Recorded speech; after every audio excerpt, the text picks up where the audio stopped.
Okay, that looks like it's recording. And here we go. Let's see, this is Who in the Universe is Man? It's, I think, the 6th article to be published by the MUFON Journal since last November. I'm amazed by that, by the way. And, before we get into that, yeah, I'm in the dining room here of the house we bought, my grandfather's house.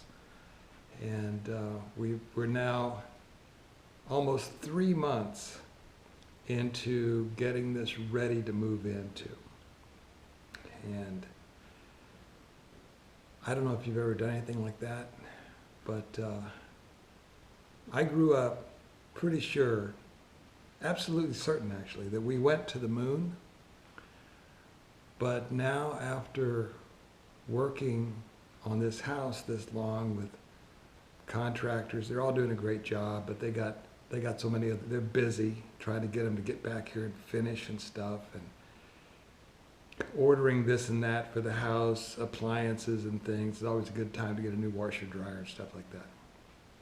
And they come in without necessarily all the parts you might want all the time, and it's just, it's a complicated process. And so now, after all of this has been going on for 90 days, I'm still pretty sure that we went to the moon, but I'm becoming confident that we probably went to the wrong moon, because that's kind of how everything's been going with this house.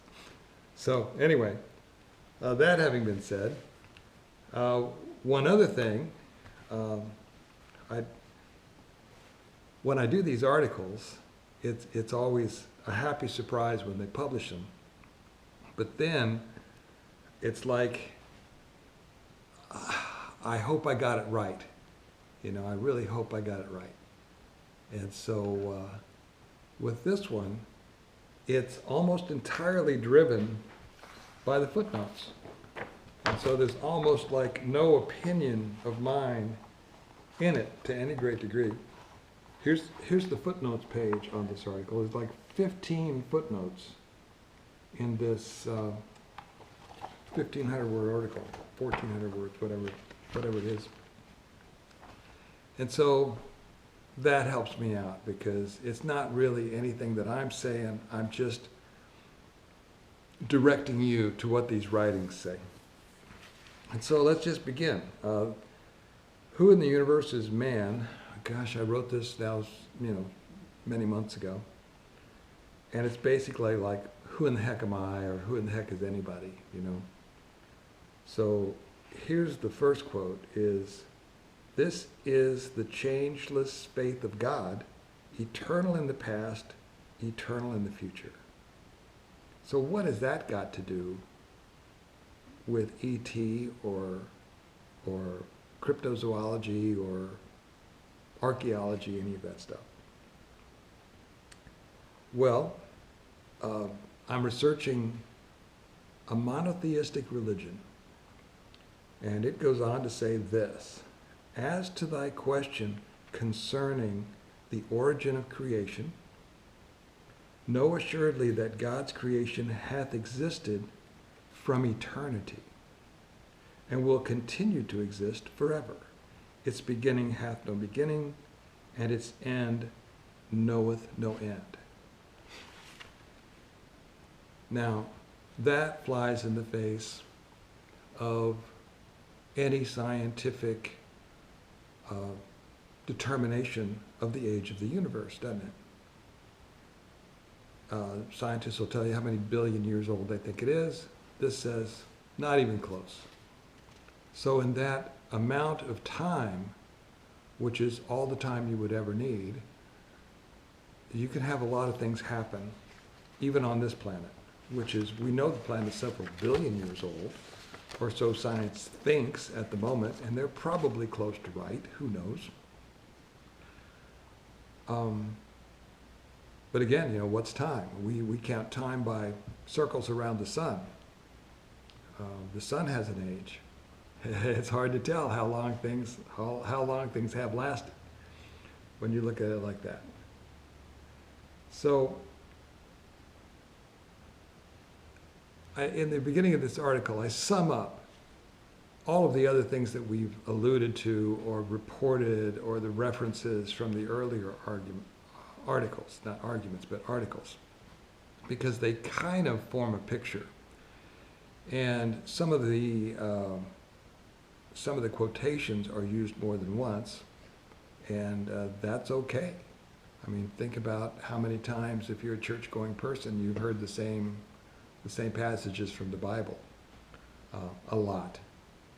So some are more applicable than others, and it's okay to use them, and it's okay for them to mean more than one thing. That's for sure. So let me add the next quote in here, because there have been some questions asked, and I'm thinking about Steve Istall's The Facts by HowToHunt.com on YouTube. And Steve frequently asks, are there powers and abilities that human beings maybe used to have a long time ago that for some reason we have lost? And so I found this quote. In addition to eons of time in which anything can happen, there's this quote. Today, the world of humanity is walking in darkness because it is out of touch with the world of God. Now, I mentioned this because of the capacities that we might have lost while walking in darkness. Just a thought. And who knows whether this is true or not. Again, I'm not suggesting anybody believe any of these writings or anything they have to say. My purpose is simply that the writings have a lot of things to say that people interested in the entire ufology universe might want to know about, because it's a disinterested third party that is saying these things. Ufology is not the main purpose of this religion. So, let's go on.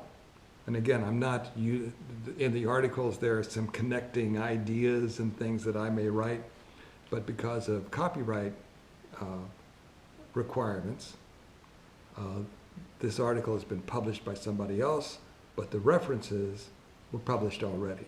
And so for the purposes of education, I can quote them freely. The mystery of this phenomenon going on is this. Mankind has been created from one single origin, has branched off from one family. Mankind has branched off from one family. Thus, in reality, all mankind represents one family. He has created all as one, that thus this family might live in perfect happiness and well-being. Now, I've thrown in some references here that don't exactly one track to the other, but they will. The idea behind all of these articles is that the references to mankind don't necessarily mean just Homo sapien human beings. Mankind, as I've said in the other articles, is described in these writings as, well, I think we even touch on it in here. The mind of man is not the mind of human beings. That's a very important distinction. God's greatest gift to man, it goes on, is that of intellect and understanding. The power by which man acquires his knowledge of the several kingdoms of creation and of various stages of existence, as well as of much which is invisible. Possessing this gift, he is able to get into touch with those kingdoms, and by this gift, he can frequently, through his scientific knowledge, reach out with prophetic vision. Intellect is, in truth, the most precious gift bestowed upon man. Man alone among created things has this wonderful power. Now, if you just read that, like I think in an earlier episode I said, I just would have read that as human beings. But you'll also know from the earlier articles that there are a lot of other beings out there specifically referred to in these writings. So they're not using the English language in a conversational way. They're using it in a very precise way. And if they say man or mankind, that's probably what they mean. And if they mean human beings, they probably will say that. Now, I don't know that. How would I know? Someone may know. I don't. If someone knows better, they can contact me and let me know. So, it goes on to say about the kingdoms of creation. The power of understanding differs in degree in the various kingdoms of creation. That's an interesting statement too. The power of understanding differs. It doesn't say that it's non-existent. The mineral, vegetable, and animal realms are each incapable of understanding that which takes place in the mind of man. Pardon me.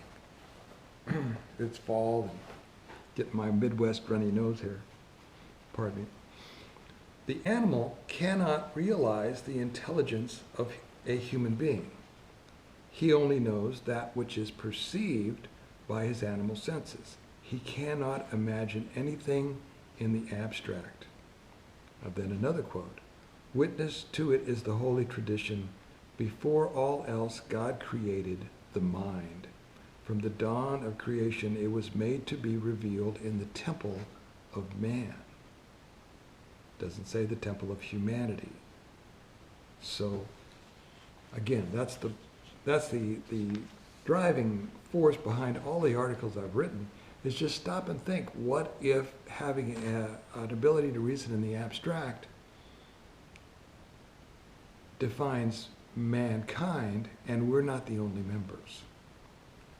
And then some of the other things that it was talking about man living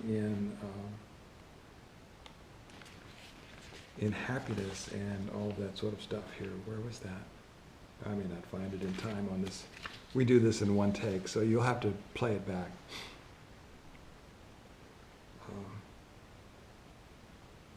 But it's man, not human beings. Then, there's another quote. I hardly wrote anything in this article. The quotes basically fleshed out the whole article themselves. Briefly, the evidences of intellect or reason are manifest in man. By them he is differentiated from the animal. Did I just read that? Realizing this, we may acknowledge the fact that at one time man was an inmate of the sea, and finally a human being standing erect. So, for these writings, evolution is not even a question. The writings that I'm researching say human beings have evolved. Maybe all the different beings that make up the kingdom of mankind evolved over time, one way or another. So there are some that are fully evolved and mature, there are some that are just being created and evolving. And that's kind of where we come in. I think if you look around, we're not mature. So whatever has intellect, understanding, and the ability to reason in the abstract is not mineral, vegetable, or animal.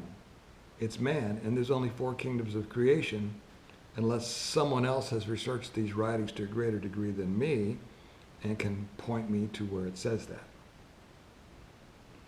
In the world of existence, there's nothing so important as spirit. Nothing so essential as the spirit of man. Now, I think this is pretty important too. It goes on. The spirit of man is the most noble phenomenon. And here it sets a distinction. It is the animus of human life, the cause of illumination of this world. The world may be likened to a lamp chimney, whereas man is the light. So they do make a distinction here as the animus of human life. but they don't say that exclusively. It's not like it's not the animus of other lives as well. They may be using the term interchangeably. I just don't know here. I'm not sure it makes a difference if they are using it interchangeably, because the same writings talk about countless universal beings, and all of that is from earlier articles as well. Another quote: "It is evident, therefore, that man is ruler over nature's sphere and province. He has consciousness, volition, memory, intelligent power, divine attributes and virtues of which nature is completely deprived. Therefore, man is higher and nobler by reason of the ideal and heavenly force latent and manifest in him." Part of it's latent, part of it's manifest. And we're, again, talking about man. I keep harping on this because Sabe, Sasquatch, is not an animal. That's what we're beginning to figure out. That's hugely important. There are all kinds of other beings out there then that are also not animals. They have to be man if they're not vegetable or mineral. Regarding the faculties of the mind and the human soul, these faculties are but the inherent properties of the soul, such as the power of imagination, of thought, and understanding, essential requisites for the reality of man. I only find 4 kingdoms of creation.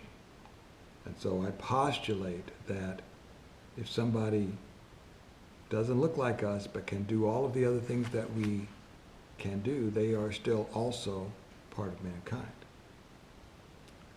So let's go on.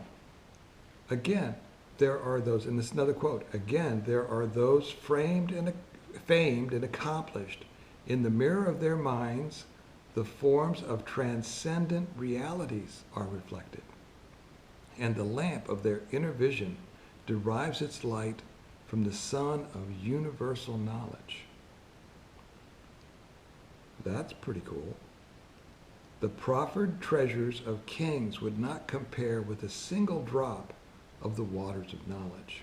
To them, the delights that lie outside their work are only toys for children, and the cumbersome load of unnecessary possessions is only good for the ignorant and base. Content like the birds, they give thanks for a handful of seeds, and the song of their wisdom dazzles the minds of the world's most wise. Are we talking about human beings at the mall? I don't think so. We're talking about the famed and accomplished who, for them, any delights outside their work are only toys for children, and the cumbersome load of unnecessary possessions that come without all of the parts and the contractors to install them. Oh my gosh. Here's another quote. "He has given us outer sight to view the lights of the sun, and inner vision," and this is for Steve Istall, "and inner vision by which we may perceive the glory of God." It continues, "He has designed the outer ear to enjoy the melodies of sound, and the inner hearing wherewith we may hear the voice of our Creator. Therefore we must endeavor with heart and soul in order that the veil covering the eye of inner vision may be removed, that we may discern His mysterious graces and realize that material blessings, as compared with spiritual bounties, are as nothing." And so this inner vision thing is mentioned. In fact, I know of a book that's written about it and the other powers of the soul, which I bumped into in the library. And it's the writings of this religion, again, of course.